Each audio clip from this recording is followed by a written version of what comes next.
not your boy toys. They're just sexy boys. What is going on? Hold on, a little bit of that. There we go. Got him back in. What is up, everybody? It's Garrett. It's Coffin. It's Wrestle Fandom After Dark, and we are joined today by the two-time hardcore champ of Wrestle Fandom Radio, and the other host over here is a two-time champ as well. The Wrestle Fandom Radio champ. Two-time champs on the show. I'm amped up. What's going on, guys? Robert Bates the fourth. What's up? How's it going, my man? It's a pleasure to be here. How you doing today, Garrett? I'm doing fantastic. What's going on? How's it going, Captain? It's going well. I was informed from your superiors as well that this is going to be a civil matter, so we'll keep it as friendly as humanly possible. Obviously, you got two big heads over here, you know what I'm saying, and his is especially big, so we'll try to keep it as civil as possible.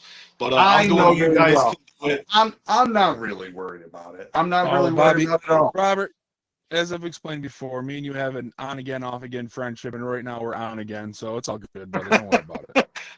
I gotta say, I gotta say, of the four people in this business who have hit me in the head the hardest, it's the Mosh Pit Monster, the Sandman, Just Credible, and Bobby Bates. Robert Bates. That's a hell of a list. That's a hell of a list. Wait, here's the thing though. That is a list. Zach, Mosh Pit Monster there used the chair. Just Incredible and the Sandman used Singapore Kings. You just used your fists. I do my best. That's a hell of a shine. Yeah, I like that. Shine right there. And I got a hell of a lot of respect for you. I love you because of it, man. That's just you hard hitting. You don't give a shit about anything, man. And I fucking love it. And deep down, I have the utmost respect for you as well, my big friend. You know what I'm saying? We've been down these roads many times together, and I'm sure we're going to travel many more together up until the day you are finally ready to call it quits. But that's a conversation for another time, my friend. Yeah, well, we'll get there eventually, I'm sure, at some point in the future. But until then, man, I look forward to traveling with you. That's for damn sure. Absolutely. And this is what we dreamed of. I mean, at the beginning of all this, me, you, Red, this is all we wanted to do. This was our dream. We wanted to be together, travel together, be the boys that we always wanted to be. And getting to live this out is definitely an honor, especially coming back from my leg injury. Oh yeah, it's definitely come a long way since Wayne was. So yeah. Since we're talking about Robert, take us all the way back to the beginning. Like, where did everything really start? I want to know absolutely everything. Okay, it's simple enough, man. Obviously, so, like you want the whole childhood dream thing. Is that what we're? Yeah, man. Why not? That's what we're here. This is your episode. Let's go. This is Wrestle Fandom After Dark. That's what it's for. I appreciate the floor, my man. I do. It's nice being a little more approachable than usual. I got a smile on my face, and now I get to talk about my very interesting past. So I guess it just starts like everyone else's. You know what I mean? A strong love for wrestling during your childhood. My father was a pretty big fan, and growing up, we weren't as close as I always wished we were. So I feel like I moved towards wrestling as a way to kind of get that approval and, hey, Dad, look at this, and then it went from watching the shows to my first N64, getting the games, and my creativity took off immediately. And I always loved making characters, man, just different characters, different movesets, different styles. And it translated over up until I started getting a little bigger, destroying my mom's couches and furniture. You know what I mean? knowing what I wanted to do, at a young age, knowing that I could do it, and that you just get older, man. You lose track of time sometimes. And I didn't get into training until I was about 24 was the first time I started training, before I was able to really recognize that there's gyms not gyms, but like wrestling institutions and training facilities, not close to the area, but around. And eventually, I took the drive out to.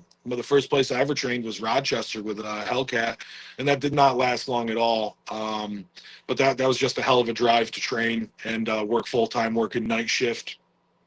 Immediately, I remember Chris Worthless. I think he's seen something in me, and the fact that I was a 280-pound kid doing a kip up. You know what I mean? Right. And after that, it was time to head over to the Institute in Syracuse for a couple months.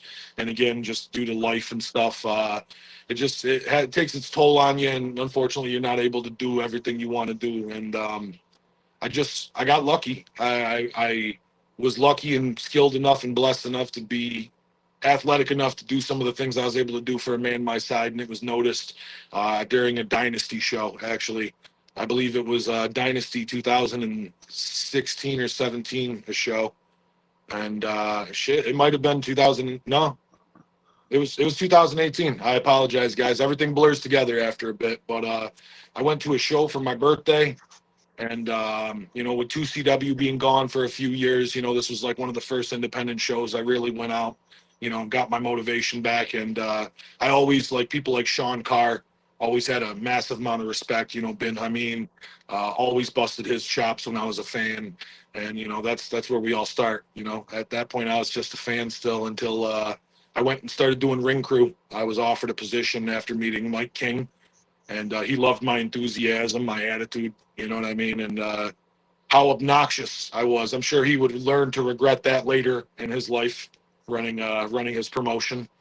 But after that, that's when I met Chris Envy. Chris Envy and Mr. Man actually are the ones that noticed some of my talents, especially just getting in the ring and rolling around, having some things to do. And, apparently they were relatively impressed enough to give me a small spot in a little group back then that is known as Ataxia. You might know a group called that, Coffin, I might have an idea of what it became. It was a little different back then, until I came along and made it interesting. I don't think it was going too far, but that's where it all started. Shortly after that, literally 6 months into my career, I took a spine buster from Kenny Roberts that dislodged a lower vertebrae in my spinal column connecting to my I want to say pelvis. I'm not a doctor, don't judge me here, but that lower spinal column definitely got messed up to the point where I couldn't I couldn't even walk for months. Properly I couldn't. It was really rough taking that. When you're just getting going in your wrestling career, everything you've ever wanted, and you're getting opportunities, and then something like that happens, and you're shelved for over a year. And about a year and a half later, we all know where this story's going. Around, I don't think I wrestled until 2020. And right. So, quick question about the first injury. Now, did that require any type of surgery, or was it just you let everything heal? Did you have to do any type of oddly enough therapy? Go ahead. I apologize. Go ahead. No. I just want to know, was it surgery, was physical therapy, what physical therapy? Have to do to get back to something like that? I had a lot of I don't. Oh God, I'm going to say this wrong. It's a shot you get. It starts with a C. It's not a cortisone shot. Cortisone. There we go. Sorry, I've been learning a lot of Spanish, so cortisone and cortisone sound very similar. You know what I'm saying? And just quite a few appointments for shots and stuff to keep me numbed up. It took me a long time. It was interesting. Every time I take a step, you would just hear it was brutal, to the point where I was second guessing, ever coming back to wrestling. And I had a big return at Immortal. I've always looked at Immortal and places like Dynasty as like a home company. Not only are they close to home, but I know those guys pretty well. It's comfortable. It's like family, Well, if you don't mind, so the first, I a lot of times I don't remember where I met people the first time, because a lot of the shows. One second. Go ahead.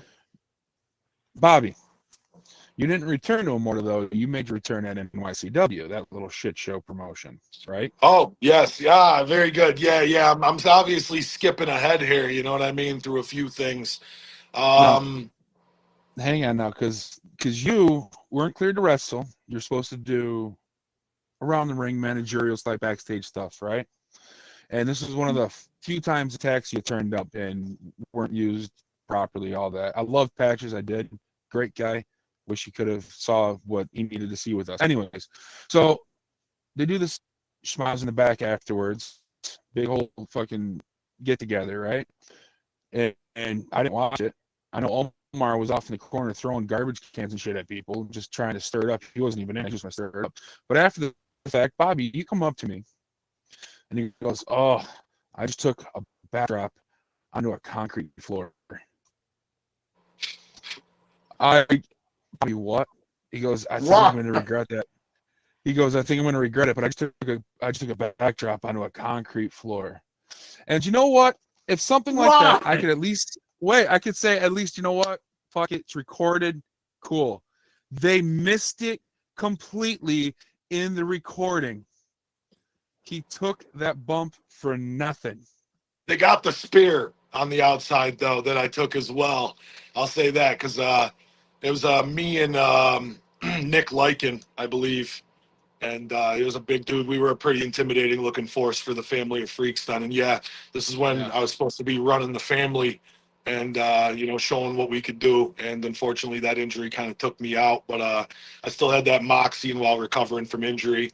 That Royal happened for NYCW. Me and Nick, we cost quite a few people some eliminations and brought some chaos and some hell to that environment.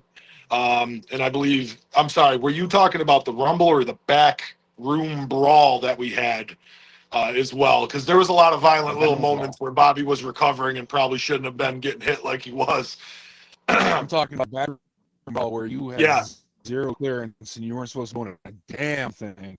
Hey, man, that's what happens when you get into a fight. You walk up to me and my team and you're going to get smacked. You know what I'm saying? You already know.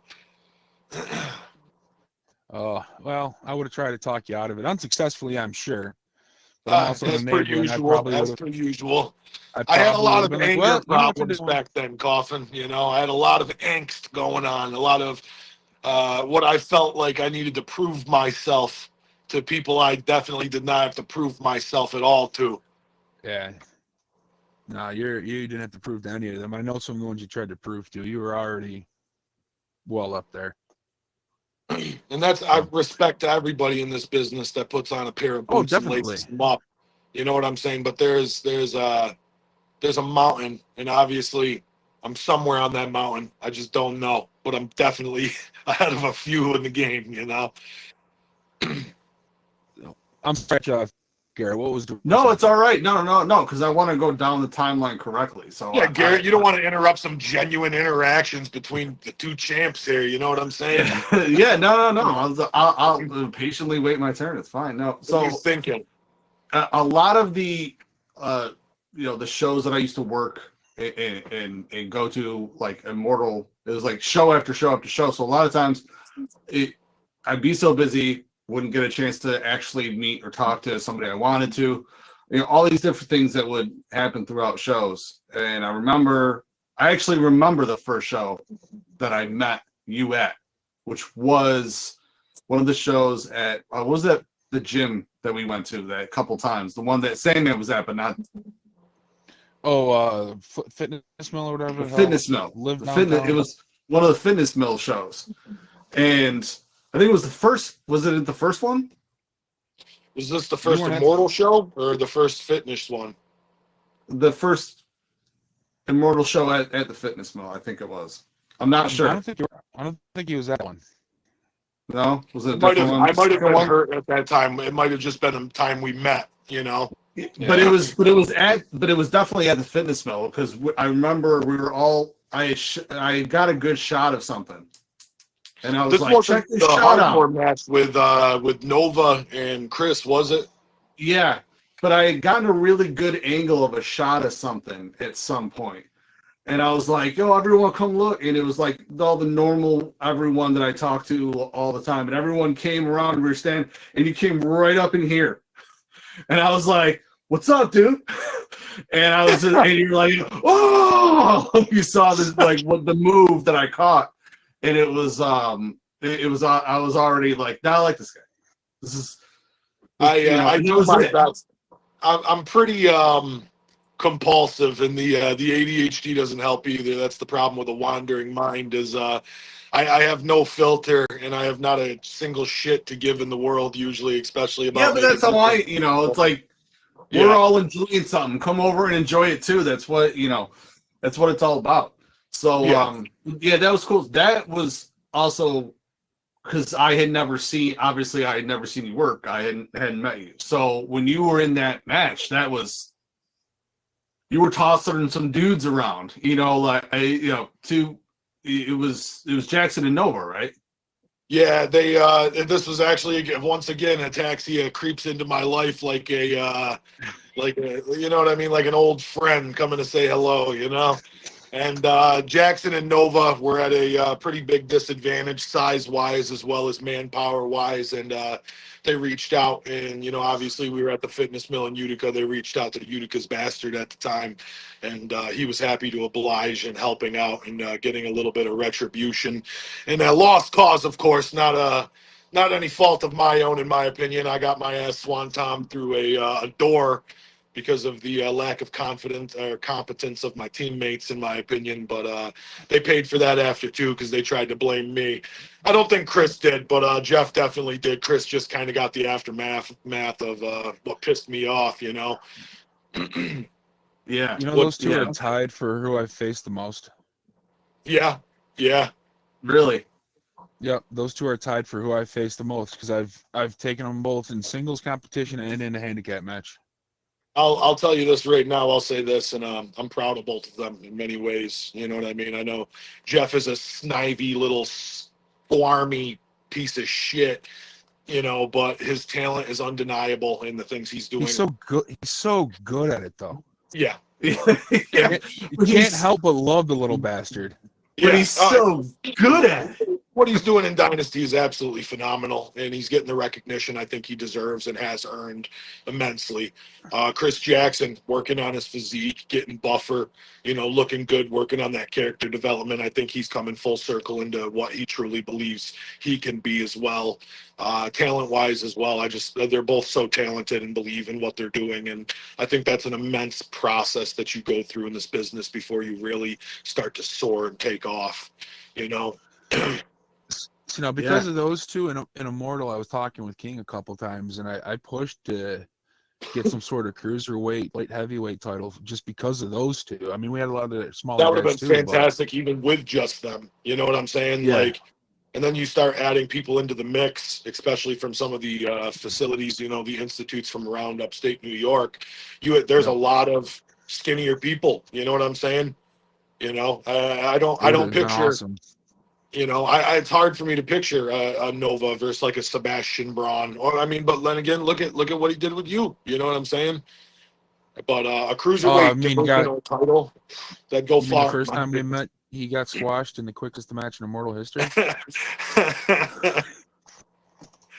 Hey, I felt the wrath of Coffin in his prime. All right, I understand. I was one more punch and one shitty powerbomb away from a concussion, and I know that. Oh, I almost lost you, brother. I'm so happy I didn't at that point, too.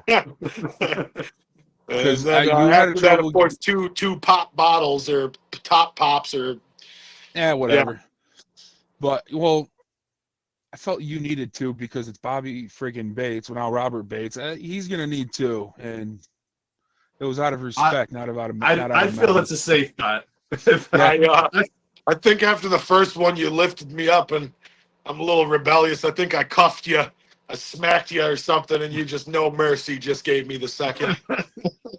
Yeah, well, I put a little bit of extra oomph on that second one. It doesn't take much effort from you, big man. It hurt like hell. I'll give you that. But you know what? We had that match. You wanted that stipulation getting Kane, and fucking Jeff Nova wanted to interfere. And He took a wasn't getting hell of a power slam after you caught him, and I appreciate you having Oh, my that back was- as well. Yeah. Well, we had our differences. That was over. Okay. And now we're brothers, man. And I'm not letting this sniffing little bastard get his hands on you when you're in that position. That's not happening. Well, that's the whole thing. You blame me for the loss of a match during my, in my opinion, a big home return as well. You know what I mean? And Yep. for him to try to take advantage of the ass whipping you dished out, as well as the cane shots when I'm sore, broken, and battered a little bit. Let's be honest here. I appreciate his cerebral intentions. You know what I'm saying? And he had every thought in his brain to do some damage to me for some payback for what I did the month prior. And I do appreciate you having my back. Thankfully, you catching him gave me that little bit of time to recover a little bit, and he went for a pretty big ride, in my opinion. That power slam I gave him was one of my favorites still to this day, because I caught him awkwardly, and he just woo. Listen, that's one of the best things I've ever seen in wrestling, period. It was that specific power bomb, because the impact and the way it looked and the brutality, it's one of those things that really get your dick hard. It's amazing. Yeah, I feel you there. Love it. Wrestling really revs my engine. You know what I mean? Wrestling. It's a go-kart engine at this point, but I'm still going. Goes, so you get back. Well, Second so injury. Leading up to the second injury. Oh, wow. Yeah. So, I mean, we have that match a couple of times. But Where were we? Okay. Before the second injury, okay, we had actually gotten the Wrestle Fandom Championship into ICW, which was pretty cool, right? Yeah. And then, for shits and giggles, because we had a friend of the show, of the network, on Disruption Network, he sent up a belt. And that was, the Disruption Network belt. And we were messing around with it. But then instead, Joe was like, we got to create another real belt. So we got that belt, the one on your shoulder. And we're all beating the crap out of each other for, Coffin came in, he got it. I was dumb enough on a dare to catch him during a nap and get it back. From Todd, rules, baby. You know what I mean? He shouldn't have fallen asleep at the studio. That's all I'm saying. Okay. Hard night of drinking. It is what it is. It's fun. Then you and I talked this over. Everything got smoothed out. The Utica's bastard at the time ripped the door right off the hinges, came in, beat the crap out of all three of us, dented the trash can in the studio with my face, and took that belt. Okay, you can go back and watch it on YouTube on the Social Network. Okay, you can go back and watch it. Blame your large friend that way. I think I'm pointing at him on your screen. Blame your large friend over there. I make my return, and the first person to run his suck more than any other is my man Coffin over here. And I proudly obliged in that back and forth up until getting my ass handed to me, But I wanted the title from him. The fact that you had it just made my job a little more easier and a little more sweeter. And I don't mean to knock you, Garrett. I know you're I did. I'm not a wrestler, nor did I see you coming. So both things. I'm not a wrestler, and you're a big guy. So whoa! What was really cool is that you then took that to ICW. You're like, I'm wrestling for this here. I'm going out there. Yeah. And you made it legit for us. So I appreciate that. So thank you very much. That was really awesome. And it was a short run, but it was one of the most fun and memorable runs that I've had. But you did. You wrestled it there. So then, yes, take us to the second one. Take us to what happened. Yeah, I mean, after I won the belt and had my little hissy with Big Man over there, it was time to move on. The same day, as I was Utica's bastard at the time. You know, I have a little bit of a temper, especially when I see people that don't belong in the locker room at times. And there was a smaller gentleman and a reporter at the time that came in, and he was in our locker room and giving some interviews. So I decided to give him a small little short shoot interview. And I ripped the mic out of his hand. I pushed him out of the way, and I spoke my mind. And you know, it was the night me and Coffin got into it. I was riding high, and Sergeant Fury decided to stick his nose in my business, and it was set in stone the next month, April, and it was time to go. It was my match against a longtime veteran and somebody who wanted to stick up for the smaller people, you know. And at that time, I gave zero shits what he stood for, what he wanted to stand for, what he stood up for, and what he will stand up for. I didn't care. And you know, that's one thing I've had to work on, you know, is just being a little bit of a better person. But Sergeant Fury gave me a hell of a match in one of the biggest pops I've ever had in my wrestling career, Rome, New York, April 21st, I think, 2 years ago. And I'll never forget, like, being a piece of shit like I am when I'm in that mindset and being embraced by those people. It breaks you down a little bit, because it's all someone like me has ever wanted was to be accepted. You know, you don't call yourself Utica's bastard and have a lot of love. You know what I'm saying?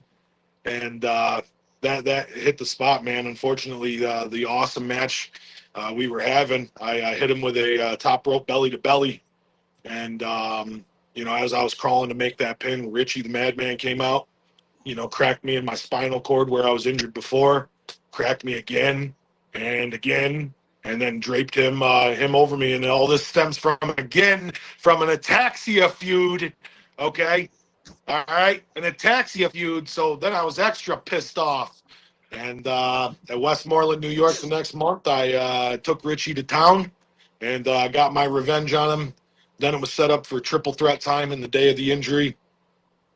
I was ready to grab my title back, earn the respect of the crowd, my peers, finally make a name for myself as the individual I looked at myself as all along, and that's one badass motherfucker. And I thought I was laying that claim.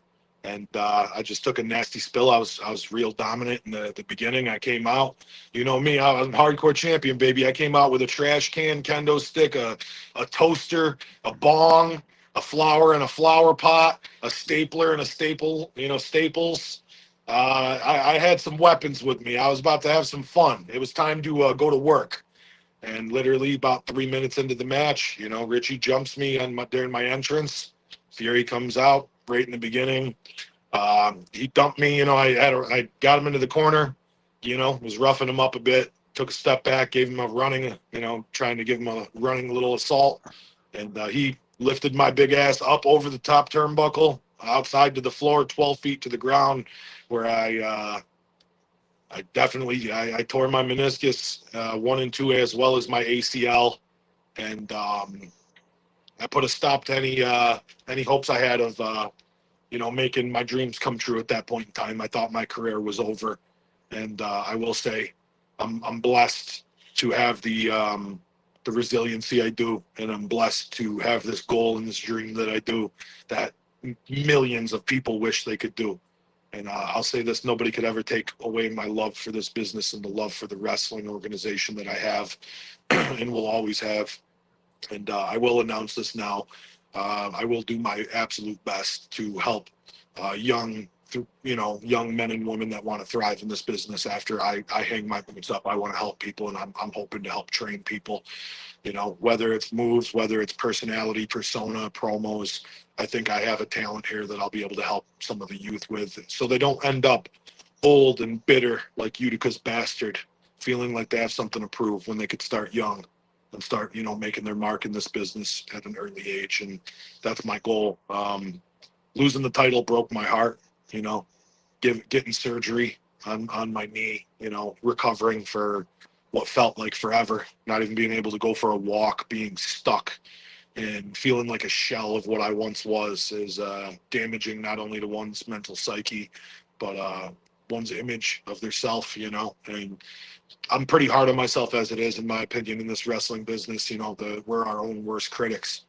you know, and whether we like or dislike something, especially ourselves or something we do or could do or, you know, wish we did, we're the worst to ourselves, man. And it's very difficult.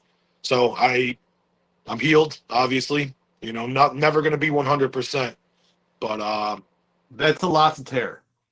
yeah, it's, you know, when the doctor pulled up the image, and I was like, oh, it's not too bad. Any good news, doc? And he goes, no. He goes, this is what a healthy ACL and meniscus looks like. And then he showed me mine, and it looked like spaghetti, like Chef Boyardee spaghetti in my knee. Oh, Jesus Christ. And So- yeah, So Bobby, That's awful. Robert. Robert, Mr. Thank Bates, you. my buddy. Me and Red weren't working that show, but we were there, right? And we saw you go up and over and go down, and we didn't think anything of it because it's you. And then we saw the ref throw up the X, you know.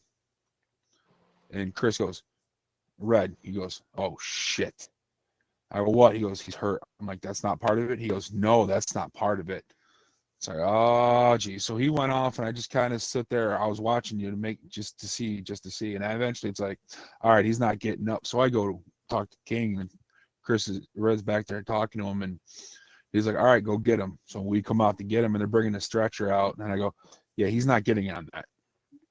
I appreciate you telling this story because this is so detailed, and I always forget these little things. Like, you know, obviously you guys were there. This was like a sentimental and kind of sad moment, but being with the two homies, you know what I'm saying? Like, thank you. I'll say that now, and I'll let you finish, but you don't know how much that moment meant to me, you know? So please, very detailed, explain everything, because I loved every second of it, even though I was hurt. Because what a wrestling moment.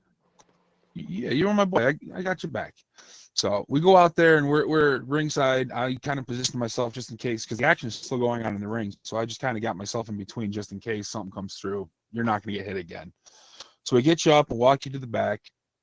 Come find out, well, yep, you're going to the hospital. All right. Chris got the truck, so I'm riding with you. Do you remember any part of that ambulance ride? Yes, before I was heavily drugged. They liked me a lot, apparently. As foul as my Fucking mood love was. Yeah. Foul. Before we touch that, I know you said I was gonna refuse the stretcher. And I think the lady was actually shocked when I did.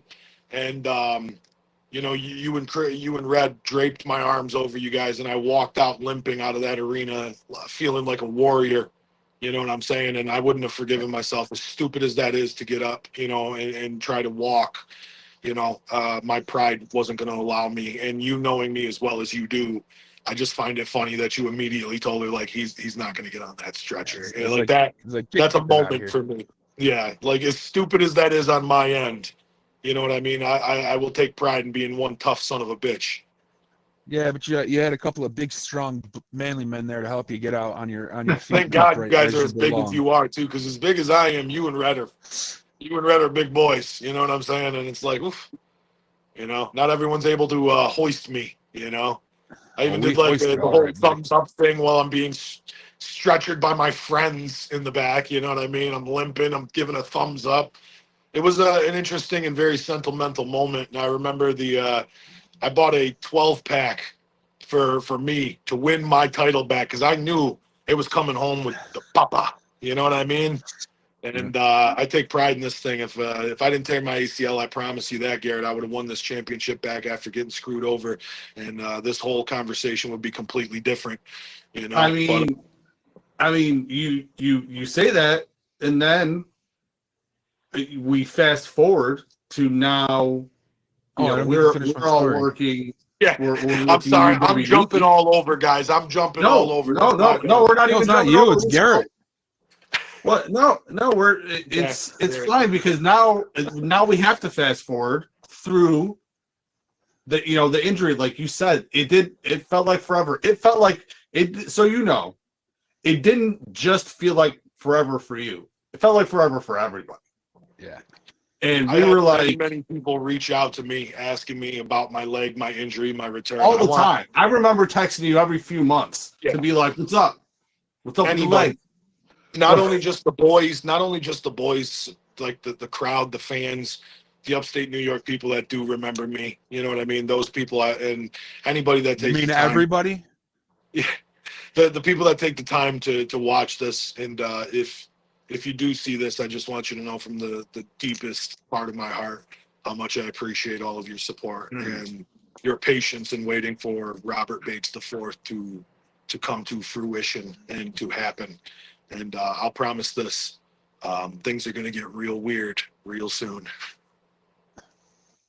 Yeah, So- well, because then there we were, we're working UWE, the titles are there, and you came back and did exactly what you said you were going to do. That title was going to come back to you, and you're wearing it again. So, walk me through what was the process? What was how'd that go? So before we jump to that, because that's going to be towards the ending of our story here, I'm just going to reach back to Coffin's question because we are jumping a little bit too far ahead. I believe he asked me something about the ambulance, and I'm actually curious as to what it is. Oh, I forgot about If the we- ambulance. My bad. Yeah, I'm sorry, Garrett. I know, like No, I said, it's I'm good. jumping over. We're all excited.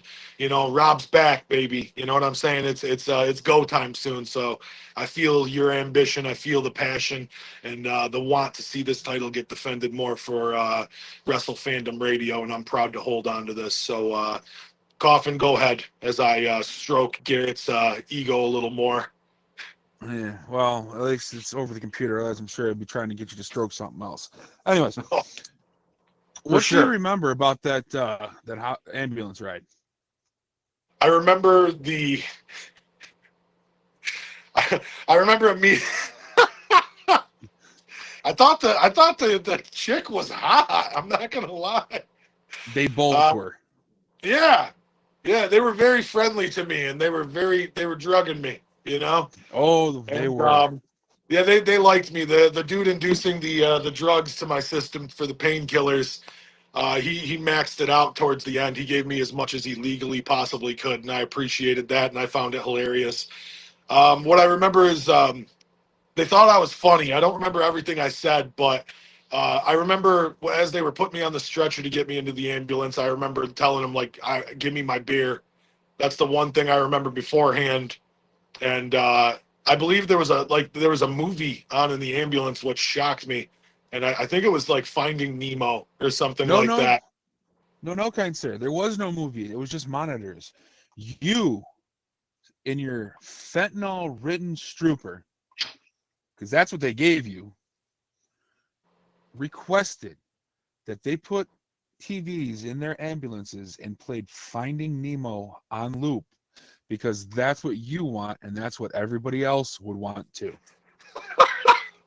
Okay. That was a request on you, sir. See, I love this because I swear with everything in my being, I thought it was playing in the ambulance. No, sir. That was Like this whole time up until this point, right now, I thought I was watching Finding Nemo and being flirtatious with ambulance people, you know? Oh, but no, I was just on drugs. So I was riding up front and I'm just listening. And I had no idea he was there. No, at one point we hit a bump and he goes, ah, and I go, Bobby. He goes, Coffin? I go, quit being a bitch. He goes, what? He goes, I am so happy somebody's with me. I thought I was all alone. I'm like, nah, I got you, brother. And we're riding around and I hear him say, all right, we're going to push some fentanyl and stuff. I'm like, oh, he's going to be feeling good. He's going to be feeling good. And then it wasn't 5 minutes later, I hear the hot one. She goes, hey, Mike. And I go, which one?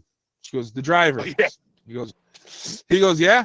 And that's when he goes, we have a request back here that we have a TV put in and that we play Finding Nemo on loop because that's what he wants to see.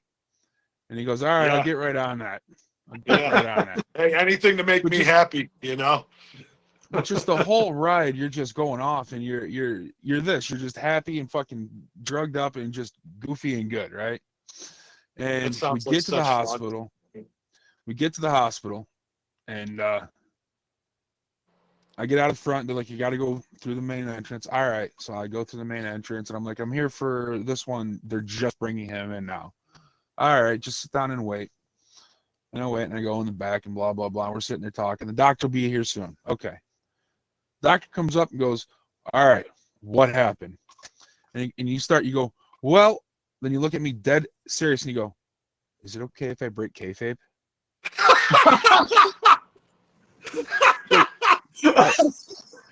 I go, dude, this is the perfect time right now to explain exactly what happened. God. Yes, it is absolutely okay.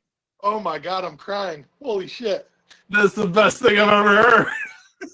All right, so we go through everything. We saw some interesting x-rays. Do you remember the x-rays we saw? I don't. All right, this woman swallowed a crucifix necklace. Oh my God, I remember. Yeah. Can't go into too much because we weren't supposed to see that because she was from a facility and the staff was That showing us. facility's Anyway, worker may or may not have been putting illicit things in his nose as well. he was doing bumps of cocaine in the emergency room. Yes. Didn't even offer the prick. So No. on the way, so we get everything all squared No away. decency set up. anymore. No, not at all. And we're heading out. Bobby's all hopped up on drugs. And he says something about, I'm so fucked. And this nurse goes, oh, real nice language in here. And you didn't say anything. And I'm like, good, he didn't hear because that would be a thing. It was just a delay. Oh, I remember that. Yeah, like I'm in like the worst low point in my life, and I'm even drugged up and happy.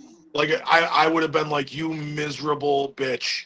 I would have been like, how are you working in a field where you're supposed to have empathy and compassion? And My you leg can't just feel- exploded. Yeah.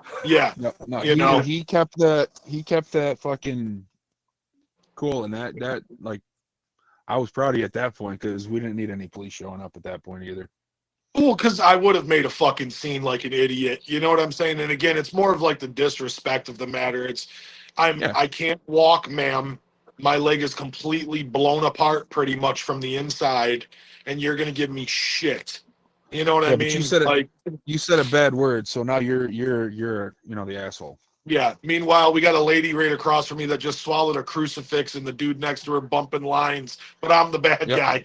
But you're the bad guy. Yeah. So and then, Typical Unicas bastard shit. This is exactly what I was talking about. Well, see, this was in Cooperstown. They're a different breed down there, I guess. All inbred, fucking whatever. Anyways, It's true. so I brought him for a surgery too, right? Drop him off. They said a couple hours, we'll give you a call. All right, so give me a call, go get him. They brought me to the back, right? Oh, you did bring. Oh my God. And I picked him up. And actually, on the ride back, I shoved the camera in your face and asked you how you were doing. Did a little bit impromptu interview, and you did great on that too. But anyways, there's this nurse back there. She's probably in the late 50s, early 60s. Late 50s, early 60s. Just as foul-mouthed and dirty-minded as Bobby. Okay, Bobby would make an little off-color joke. She'd respond, dude, I'm pretty sure that if you had said, close the curtain, let's get to it, she would have jumped you right fucking then and there. I would bet money that you could have got that old lady nurse ass. Hey, I've been a little bit of a hunter in my time and day, I also would have bet money that you would have definitely accepted that. But anyways. You missed out, man. At that point in time. You missed your shot. Older ladies are good, man. Trust me. They know a thing. Had a lot going on, Well, yeah, your knee was exploded and re-put together, so yeah. Yeah, they just. I will say this, even to this day, it makes it a little more difficult. Not that I can't do my thing, but your knee just doesn't hold up like it used to, And I'm a heavy guy, so. Well, what you got to do is find a good beam in your ceiling, put an eye hook on it, get some industrial bungees, a wicker basket hole in the bottom. You'd be good to go. Me or her? Now I'm talking here. Let's go. You know what? Either way, it's good. Either way, you'll be all right. God. We're recording this. Yes, we are. It's why it's called After Dark. That is true. That is true. Anything goes. And then Then it turned out I knew your cousin. I'd worked with him before in the past. Oh yeah, my cousin Tim. You got to bring me home, see Tim for the first time in 10+ years, and Yeah, with the drop his broken Shimon. cousin off. Yeah. Well, See, now I here's the think I funny went thing home about and drank. I went home and you did. drank. You did. I wasn't even out of the door from dropping you off, and you had one cracked. Yes. It's a But rough night going through something like that, you know. listen, it's part of the recovery. You're fine. It's fine. Got to meet your dogs. That was cool. But the thing about me and Mr. Bates here is like we've known each other for a long time. But even before that, like I graduated from school with his sister and stuff. Like we've always been connected somehow.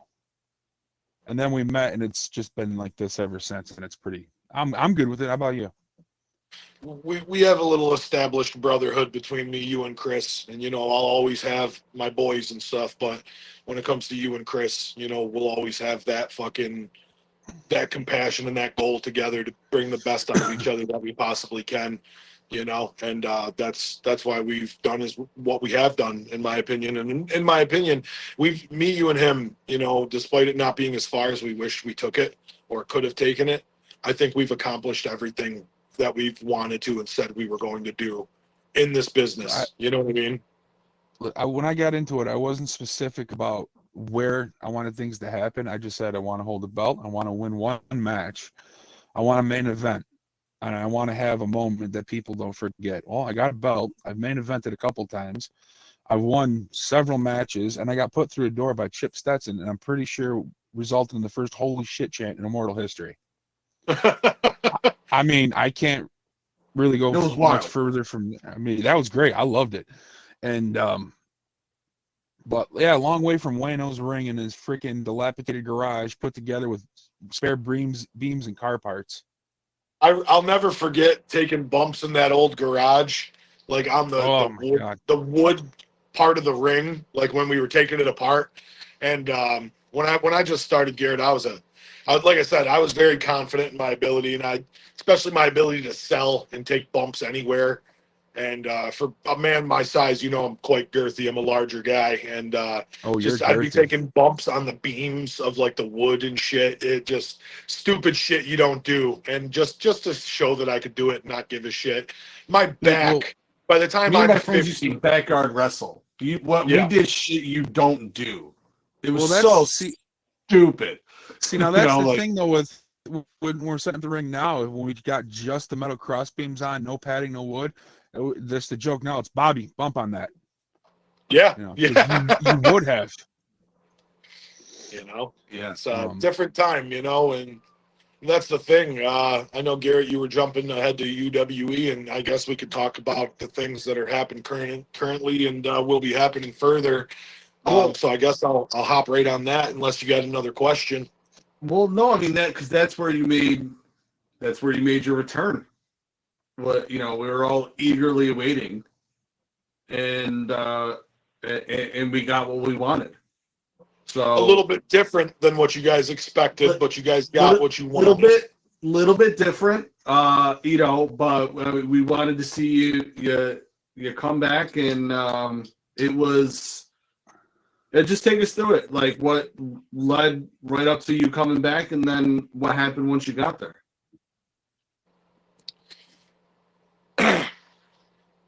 So this is where it gets kind of interesting for me, because when you're injured like that, you're at your most vulnerable. And I guess it's story time a little bit, and I'm just going to continue with this, and I'm not going to name drop, but there's a very eccentric and very colorful professional wrestler running around nowadays that we've been close with, and pretty well as well. Do you guys have any idea who I might be referring to? I might have an idea. While I was injured, I reached out to him, and technically he reached out to me and just let me know, like, he knew my depression was at an all-time high, and being the egocentrical maniac that I can be, especially towards myself, he explained to me that there's much more that I could see instead of just this down and out version of myself. And he gave me, I'll say, the greatest medicine that has ever been gifted to me in my entire existence. And while experimenting with this medicine, I was gifted something like a vision. And in that vision, I was explained that only a few are chosen. And this is when things get kind of weird, gentlemen. You're just going to have to take my hand and come with me on this ride. And despite what you or any of the masses of people will think, I am chosen. And I came back to UWE to prove that. And I killed that little kid. I could have worded that a little better, but I crushed him. And the next month, it was my time to get my rematch against Richie. And the version of me that you guys get is now Robert Bates IV, RB4, and forever. And that hints towards some of the things that I've been shown. You guys have only seen a small, very minuscule version of what's to come.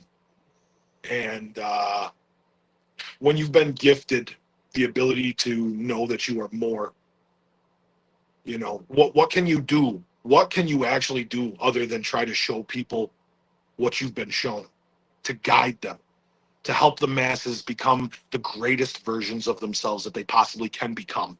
It's sickening to think that people like me are looked down on. Okay, when we're weird. Okay, we're weird because you think we're incorrect. Maybe you're all incorrect. Maybe the masses are the ones that are brainwashed and incorrect and wrong. Okay. And people like me are sent here to show all of you what you can be.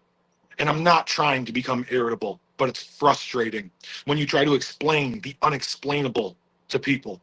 When you try to take something as perfect as life and explain what it could be. If you just open your eye, okay? And coming back and getting my championship from Richie, my championship, is just the first step. Because when you carry something like this, you have eyes on you. And when you have eyes on you, you could preach your word. And that's what I'm here to do. You will hear my word, or you will be forced to hear my word. Either way, the world will be perfect one day, with my doing or the next. And taking that championship, one step. 1 month later, after getting my revenge on Richie, Garrett, I think you threatened me. I think after that match, you knew something big was coming, and you weren't exactly happy because I wasn't playing fair or very nice yet. But costing Ronnie Ribs his match against Coffin, again, big man, we're friends. We'll always be amigos. You know what I'm saying? But you owe me. You. We're getting real now. You owe me a favor. Okay? And you know this. Not everything has a reason behind it, but this does. Coffin, you said the next match you lose is going to be your retirement. Is that correct? That is correct. Well, something in my mind, whatever's going on up in here, I'd like to cash in that favor, big man. I'd like to challenge you for your World Heavyweight Championship so I could become the Wrestle Fandom Radio Heavyweight Champion and Hardcore Undisputed Champion. And as much as it breaks my heart, I think I deserve this, and I think we have one more go in us, big man. What do you say? Well, what I say is if you want a shot at this, if you want a chance at ending my career and put me out, if you want that, if that's your favor to ask, if that's your cash in, I would be fucking honored to give it to you. So when you're ready, and I know it's going to be sooner rather than later, I will step between those ropes and go at it with you again, happily, without regret, and however it ends, it ends. I appreciate that more than you'll ever know. I appreciate your respect more than you'll ever know. I've talked about proving myself tonight, having that internal feeling of doubt constantly throughout my career. No more. Whatever does happen, you will always be my friend. But I promise you, this might be your last match ever. And I'm going to put your ass down for good, big dog. And you know what? If that's the case, if it's you, Bobby, Robert, then that's the case. And you're always going to be my friend. You're always going to be my brother. I will hold no ill will towards you because this is the challenge I've put out to people. This is how it is because I needed for myself to have something to keep going. And if this is how our paths come together, if I win and I keep going, so be it. If you win and you get the belt and you put me down, so be it. I will be at peace with that. I accept that. And I will congratulate you with complete sincerity and show you the love and respect that I have and that you deserve. It's all love at the end of the day, and that's what makes the world go around. That's something that I think people have forgotten throughout the years. Because if you don't have love, you got nothing. But without hate, there is no love. Just like there's no cold without hot, no black without white. I am the black and the white. I am the hot and I'm the cold. I'm the light and I'm the fucking dark. And pretty soon, you're all going to know what I'm talking about, whether you like it or not. This has been a fantastic interview, Garrett. Are there any more questions, my friend? I have one. To follow that up with you two, that would just be stupid. I mean, we're talking about my two champs versus each other. So when UWE is back, this is what we get to see. This is going to be the biggest match yet. So let's go. Let's go. Coffin, what you got, bud? Oh, it's just to kind of lighten the mood up, not to take away from what just transpired, because that's going to sit. I got going, and I apologize. I've tried to keep this internal monologue in Don't cage the animal for as long as I possibly can. But the fact that I have an outlet right now, I am wasting time by not telling you people the truth. Yeah. That's how I feel. Zero reason to apologize. But my question, the suspenders, the night you beat Richie and took your belt back. When you asked me if this was how they go and they weren't on backwards, and I said, yes, that is it exactly. Did you really not think I was fucking with you just a little bit? I like to be a little bit different, and coming out with the suspenders placed backwards with the X across my chest was just an indication of me trying to be an individual in a world full of sheeple. Well, I thought they looked good like that. I fucking loved it. Garrett. As did I. I looked like right to demolition. Well, when that got posted, actually, I went and watched it with Red. Well, go ahead. I went and watched it with Red. And I just sat there. I'm like, he's going to fucking pop for this. He's going to pop for this. And when you came through that curtain, he goes, what the fuck is that? I go, he looks good, doesn't he? He goes, who told him that was a good look? I said, me. He goes, fucking figures. So he paused it on the big TV, brought it up on the phone, and fucking screenshotted that, him coming through the curtain with the fucking suspenders, and he's all proud. And he sent it to you going, who the fuck told you this was good? And I'm like, oh, you know what? He popped. Robbie loved it. I loved it. Who the fuck cares what anybody else thinks? And you know what? It doesn't matter what he looks like. It doesn't matter what he says, because he's going to go out there. He's going to prove who he is. He's going to put fucking whoever down, even if it's me. And he's going to show you why he is Robert fucking Bates the Fourth. And that's what I love about the guy.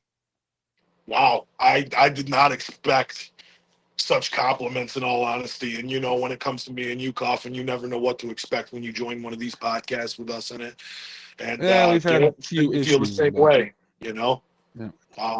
I appreciate you. I appreciate those words of kindness more than you know. I wouldn't say I do have one question, brother. Remember that. So I do have one, just one, because you said how Coffin, if he loses his match, he's done, right? But is your belt up for grabs against him? So you guys wrestle. Are we going to have the first double champ in UWE? I'll accept these terms if it's a WFR heavyweight undisputed hardcore championship match for both titles on the line. Both titles, hardcore rules, because the hardcore title's in there. But both titles are up. I'll agree with this stipulation. We got. That's I'm awesome. good for it. So you heard it here first. When UWE is back, we are going to get this match. That's going to be insane. Gentlemen, thank you so much. This has been super awesome. Robert, you're welcome back anytime, brother. Thank you, my man. Thank you for having me. I hope to do many more of these. Just one more thing, and I apologize. No, you're good. It's your show. I know we are friends. Don't hold back, and I know you won't. You know I won't. These weapons, they're going to hurt. This is going to be a big thing for us, my man. We're about to put each other through hell, and I look forward to every bit of it. All right? Just remember, I've been here, are before, and forever.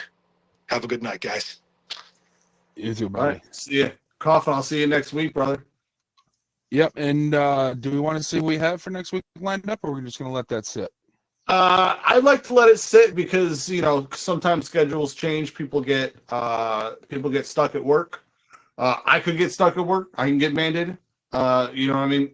He could get mandated. It happens. Yeah. You love your mandates, don't you? We should be all set for next week. All right. And I'm looking forward to next week. I mean, I love having Mr. Bates. I would like him back as many times as we can get him, because we've only scratched the surface of everything with him. 100%. So, yeah, man, I look forward to the next time. I hope the next guy we have lined up follows through and is able to. I know he'll follow through. Oh, he will. He will. I'm not worried about him. It's actually more my schedule than anybody else's. Oh, yeah. So, because regardless of what people who, when they find out who it is, regardless of what they may think of him, I'll put it out there. He's a very honorable man. Oh, yeah. When he says he's going to do something, he does it, and you shouldn't be surprised that he did it. So, absolutely. Yeah. So until next time, Garrett, it's been good talking to you. All right. Let's cut this out now, brother. All right. I'll see you next week. See you then.